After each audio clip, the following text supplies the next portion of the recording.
Vamos lá, minha gente queridíssima. Então, vimos a finalidade da grande ação do controle concentrado, que é a de declarar a inconstitucionalidade da lei. Agora, a gente vai dar uma olhadinha nos legitimados ativos. Quem é que pode ingressar com uma ADI? E o que eu vou falar agora vai servir para a ADC, para a ADO e para a DPF também. Os legitimados ativos para a propositura dessas 4 ações são exatamente os mesmos. Abra aí a sua Constituição, que acompanha a nossa aula, no artigo 103, incisos de 1 a 9. Venha comigo. Olha só. Legitimidade ativa, né? Vamos falar um pouquinho da legitimidade ativa para o ajuizamento da ADI. E aí, aproveitando as notas aqui, nós também vamos falar. Vamos colocar notinha para já lembrar. Esses legitimados ativos são os mesmos que podem ajuizar as ações do controle concentrado de constitucionalidade. Olha lá, olha lá. Abriu sua Constituição? Vem aqui comigo. O artigo 103, incisos de 1 a 9, aponta aí os legitimados ativos que podem ajuizar essas ações do controle concentrado. Vocês lembram qual era a única autoridade que eu acabei de falar que podia ajuizar a antiga ADI, a RI, antes de 88? Isso, o Procurador-Geral da República, não é? Muito bem. Mas hoje são muitos legitimados.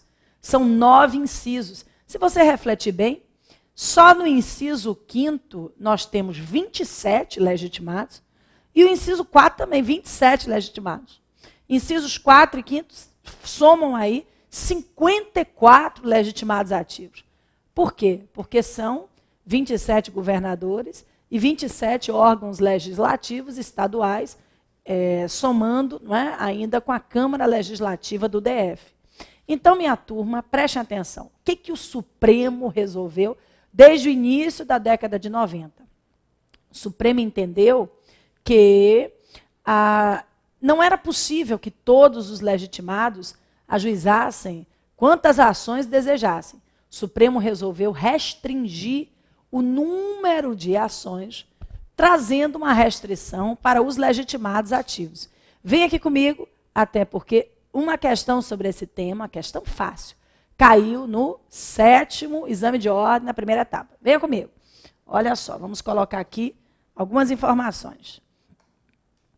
O STF passou a dividir os legitimados ativos entre legitimados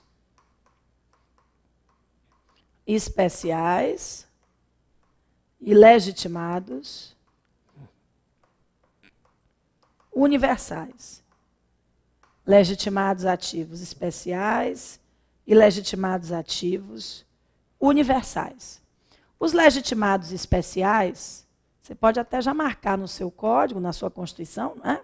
São os dos incisos 4, 5 e 9. Destaque esses legitimados. Os demais não precisam ser destacados, mas eles são chamados de legitimados universais. Prestem atenção. Os legitimados ativos universais são os dos incisos 1 a 3, 6 a 8, e os legitimados ativos especiais se encontram nos incisos 4, 5 e 9. Qual é a diferença entre os legitimados ativos especiais e os legitimados ativos universais? Minha turma, os especiais, segundo o Supremo, isso não está na Constituição, é criação jurisprudencial. Segundo o Supremo, os especiais precisam comprovar pertinência temática. Os legitimados ativos especiais precisam comprovar a pertinência temática para que possam estar em juízo. Mas como assim, Flávia? Veja bem, mesa da Assembleia Legislativa. A mesa da Assembleia Legislativa do Estado de Goiás, a mesa da Assembleia Legislativa, né? Vamos mudar um pouco, vamos para o Estado, vamos ficar em Goiás. A mesa da Casa Legislativa, não é, pode ajuizar uma ação direta de inconstitucionalidade, tendo como objeto, minha gente, não é, tendo como objeto uma lei do Estado de Minas. E aí, só lembrando, Goiânia, estaremos aí em dezembro, viu?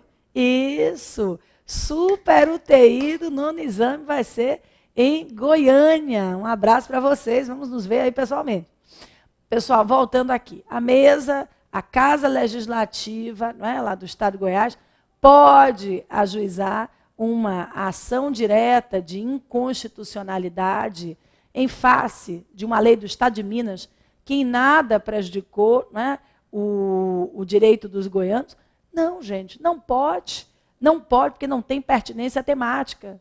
Ou então, vamos lá, o governador do Estado do Espírito Santo pode ajuizar uma ADI tendo como objeto uma lei do Estado de São Paulo, que em nada prejudicou o povo do Espírito Santo? Também não. Gente, esses legitimados ativos, eles precisam comprovar que aquela lei objeto da ação, ela prejudicou os interesses daquele Estado, do povo daquela localidade. Ou então, inciso 9, a Confederação Sindical. A Confederação Sindical, vamos lá, dos economistas, pode ajuizar uma ação direta em face de uma lei que prejudicou o interesse dos arquitetos? Não, não pode, porque não há pertinência temática. Agora, vejam só, me acompanha aqui, vamos colocar essa notinha. Olha só, vamos colocar aqui os legitimados especiais precisam comprovar a pertinência temática para que possam estar em juízo. Os legitimados especiais precisam comprovar essa pertinência temática. E o que é a pertinência temática? É a relação que deve existir entre o objeto da ação e o interesse do grupo, da categoria, não é? O objeto da ação e o interesse do grupo, da categoria, não é? Com relação àquela lei. Agora, os demais legitimados, gente, como caiu até no 7º exame, Conselho Federal da OAB, não precisa comprovar a pertinência temática. Mesa da Câmara Legislativa, Procurador-Geral da República, Presidente da República, eles podem ajuizar quantas ações diretas desejar. Então, lembrem, desses legitimados ativos, 3 incisos trazem legitimados especiais, os dos demais incisos são considerados legitimados universais, especiais e universais. Os universais não precisam comprovar a pertinência temática, os especiais precisam comprovar a pertinência temática para que as suas ações possam ser, né, possam ser recebidas. Muito bem, agora prestem atenção. Vamos falar mais um pouquinho dos partidos políticos, do inciso 8º, porque às vezes em prova eles são cobrados sob outro ângulo também. Vem aqui comigo. O inciso 8º traz o partido político, o inciso 8º traz o partido político como legitimado ativo universal. O partido político, ele é legitimado ativo universal, ou seja, não precisa comprovar a pertinência temática. Mas a Constituição diz que o partido precisa ter representação no Congresso Nacional. O partido precisa ter representação no Congresso Nacional. E o que significa ter representação no Congresso Nacional? Significa, minha gente, né, ter representante em pelo menos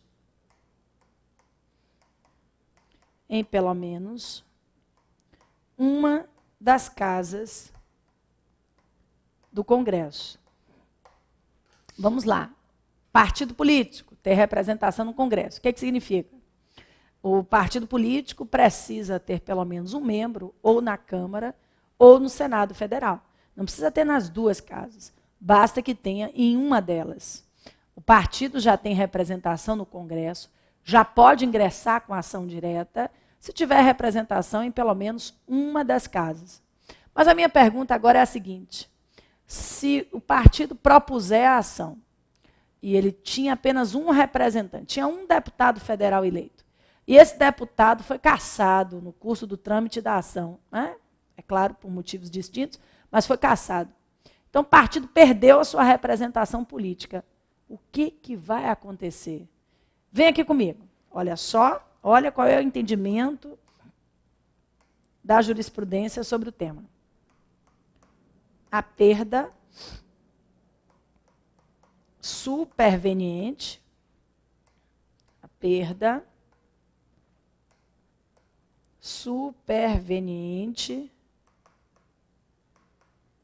da representação política do partido. Olha só, a perda superveniente da representação política do partido no curso da ação. A perda superveniente da representação política do partido no curso da ação não gera a extinção do feito, a extinção da ação,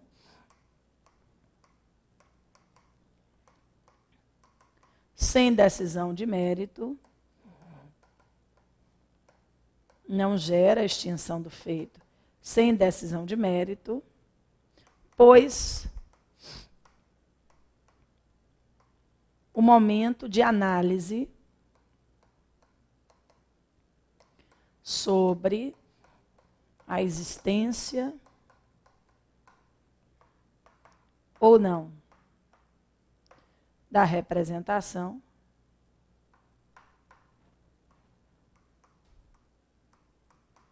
é quando da propositura da ação.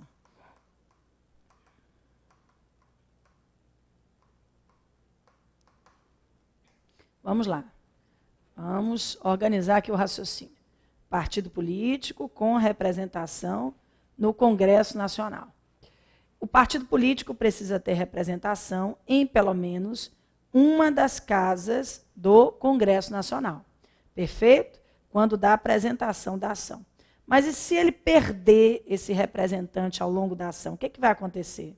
Aí vem o Supremo e diz assim: a perda superveniente da representação política do partido no curso da ação não gera extinção do feito sem decisão de mérito, pois o momento de análise sobre a existência ou não da representação é quando da propositura. O que eu quis dizer com essas notas que você fez aí? Que o partido precisa ter representante quando ele ajuiza a ação. O Supremo entende hoje, né, que se o partido perde a representação no curso do feito, não vai gerar nenhum problema, se ele tinha, é claro, representante quando ajuizou a ação. Tranquilo, minha turma? Olha só, esse artigo 103, incisos de 1 a 9, precisa estar nas suas atenções, porque são incisos cobrados com muita frequência na prova. Muita frequência. E são os únicos legitimados ativos que podem ajuizar as 4 ações que a gente vai conversar do controle concentrado. ADI, ADC, ADO e ADPF. Me acompanhe. Vamos agora dar uma olhadinha aqui. Esse é o ponto 4 da legitimidade ativa. Vamos para o ponto 5. Vamos falar agora sobre o objeto da ação. Vamos usar a cor vermelha. 5, objeto da ação. Isso aqui também é muito importante para a prova. Vejam bem, se fizermos a leitura do artigo 102, inciso 1, a linha A, nós vamos encontrar o seguinte: é da competência do Supremo Tribunal Federal processar e julgar a ação direta de inconstitucionalidade que tenha como objeto lei ou ato normativo federal ou estadual violador da Constituição. Então, de plano, o que a gente tem aqui? Venha comigo. pode ser objeto da ação direta, segundo a Constituição prevê, no artigo 102, inciso 1, a linha A, leis ou atos normativos, desde que federais ou estaduais. Leis ou atos normativos, federais ou estaduais. Então, vamos lá, citar como exemplos. Leis ordinárias, federais ou estaduais, emendas constitucionais, a Constituição Federal e a Constituição do Estado, leis complementares, medidas provisórias, todas as normas que estão presentes aí no artigo 59 da Constituição, se oriundas do Estado ou, né, da União, podem ser perfeitamente objeto da ação direta de inconstitucionalidade. Muito bem, minha gente, vocês sabem que o Distrito Federal, ele é um ente federativo bem diferente. O seu órgão legislativo, ele produz leis, ora de natureza estadual, ora de natureza municipal. Isso está lá no artigo 32 da Constituição. A minha pergunta é a seguinte: será que toda lei do Distrito Federal pode ser objeto de uma ADI? O que não pode ser objeto de uma ação direta de inconstitucionalidade? Vem aqui comigo, olha só. Não pode ser objeto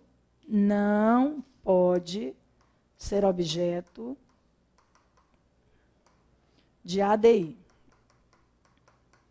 Anote aí, não pode ser objeto de ADI. Lei ou ato normativo. Lei ou ato normativo distrital de natureza municipal. Tampouco leis municipais. Vejam bem, leis ou atos normativos produzidos pelo Distrito Federal podem ser objeto de ADI, desde que tenham competência o quê? Estadual. Se for uma lei distrital de natureza estadual, pode ser objeto de ADI, mas uma lei distrital de natureza municipal não pode, porque as leis municipais também não podem ser objeto de uma ação direta de inconstitucionalidade, porque não há previsão constitucional nesse sentido. Me acompanhe? Normas constitucionais derivadas. Normas constitucionais derivadas. Desculpem, normas constitucionais derivadas, não. As derivadas eu já falei, as normas constitucionais originárias. As normas constitucionais, quer dizer, originárias, também não podem ser objeto de ADI. Por quê? Você pode me responder? Por que as normas constitucionais originárias, aquelas que nasceram no 5 de outubro de 88, às 16 horas de uma quarta-feira, não podem ser objeto de uma ADI? Você já aprendeu que essas normas, elas são presumidas o quê?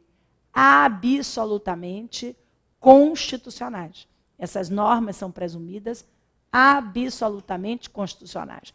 Então, não podem ser objeto de uma ação que visa declarar a inconstitucionalidade da lei. Venha comigo. Olha só. Normas pré-constitucionais também não podem ser objeto de ação direta.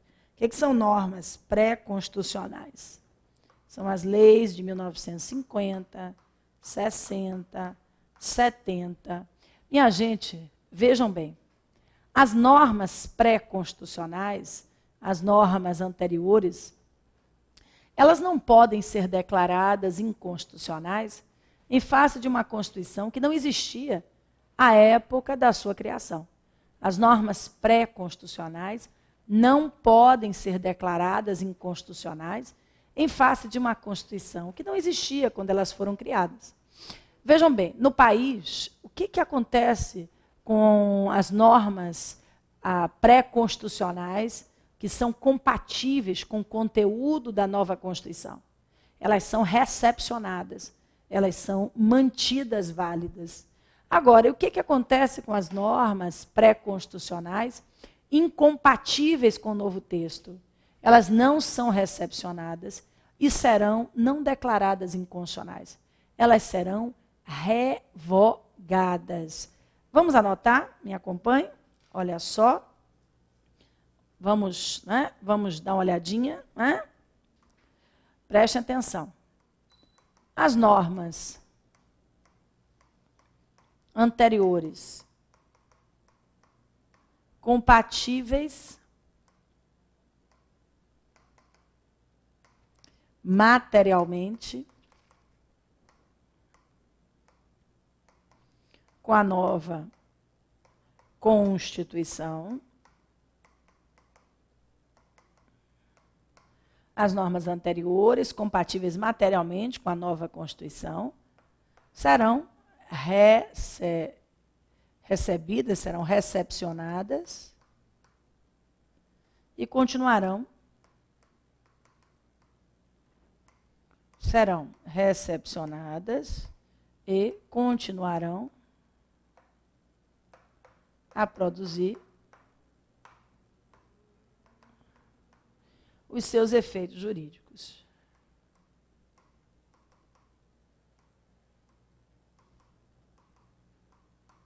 Preste atenção. As normas anteriores, compatíveis materialmente com a nova Constituição, serão recepcionadas e continuarão a produzir os seus efeitos jurídicos. Já as incompatíveis materialmente, com relação ao conteúdo, já as incompatíveis materialmente serão afastadas pela não recepção. E a não recepção no país não gera declaração de inconstitucionalidade. A não recepção no país não gera a não recepção no país, não gera a declaração de inconstitucionalidade. A não recepção gera a revogação da lei. Vamos organizar aqui o raciocínio. Olha só, as normas anteriores, 1960, 70, 85, elas não são declaradas inconstitucionais. Se elas forem compatíveis materialmente com a nova Constituição, se elas forem compatíveis com o conteúdo da nova Constituição, elas serão recepcionadas e continuarão a produzir os seus efeitos jurídicos. Por sua vez, as incompatíveis materialmente com o novo texto, serão afastadas pela não recepção, e a não recepção vai gerar a revogação.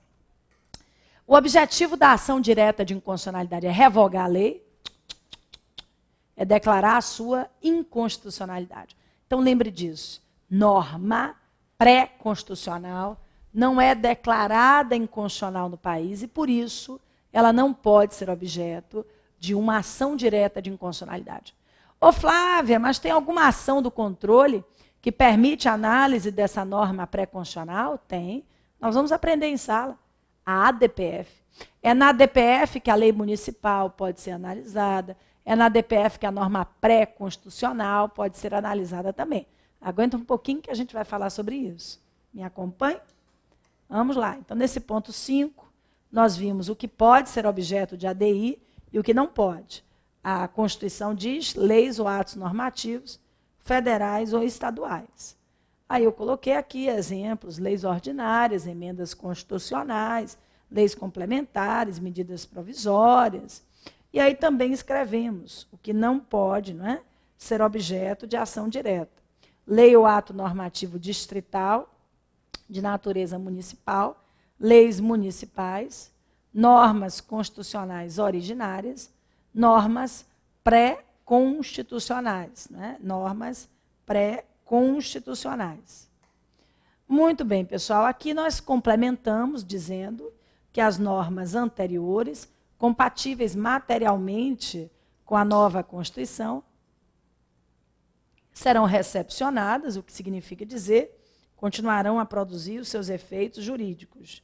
Já as incompatíveis materialmente serão afastadas pela não recepção, que gerará a revogação e não a declaração de inconstitucionalidade. Muito bem, minha gente querida, vamos dar continuidade aí à nossa ação direta de inconstitucionalidade, falando do papel do Procurador-Geral da República.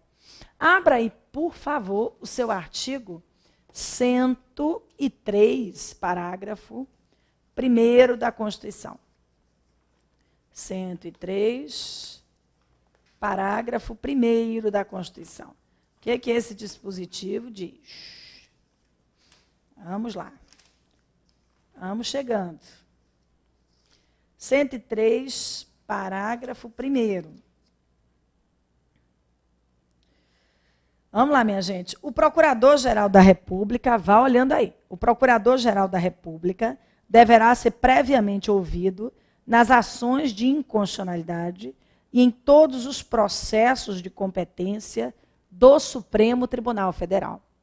Pessoal, nenhum de nós, nem eu, nem vocês, né, podemos ajuizar as ações do controle concentrado. Nenhum de nós. Não há legitimidade popular.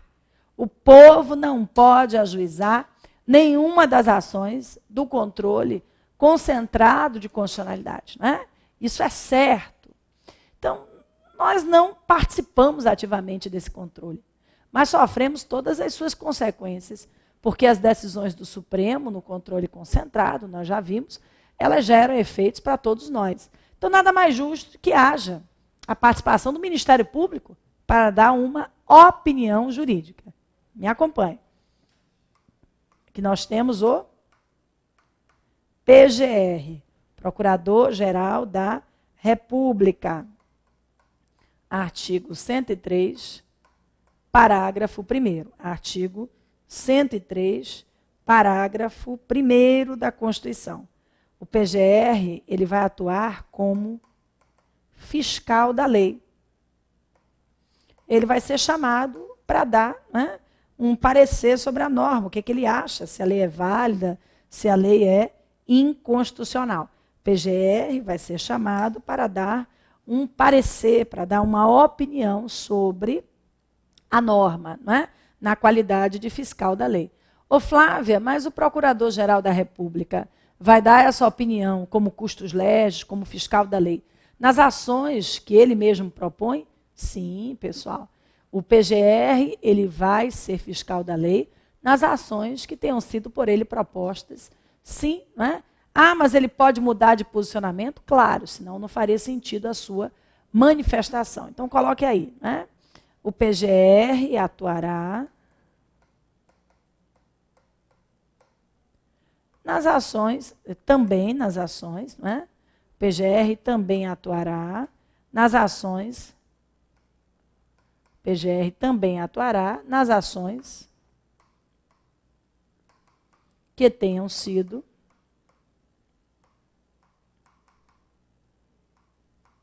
por ele propostas. Olha só, preste atenção. O Procurador-Geral da República, ele vai atuar como custos legis, vai dar um parecer, né, sobre o que pensa a respeito da ação, ainda nas ações que tenham sido por ele propostas. Então, o PGR também atuará nas ações que tenham sido por ele propostas. Até aí, tudo bem? Perfeito. Agora, minha gente, tem outra participação importante na ação direta de inconstitucionalidade, que é a do Advogado-Geral da União, prevista aí no artigo 103, parágrafo 3º da Constituição. Cadê o seu parágrafo 3º do artigo 103? Está aí do ladinho. Ótimo. Então, faça a leitura dele, porque daqui a pouquinho, no próximo bloco, eu vou falar exatamente dessa atuação do advogado-geral da União, que tem até jurisprudência a respeito. Me aguarde que eu já retorno.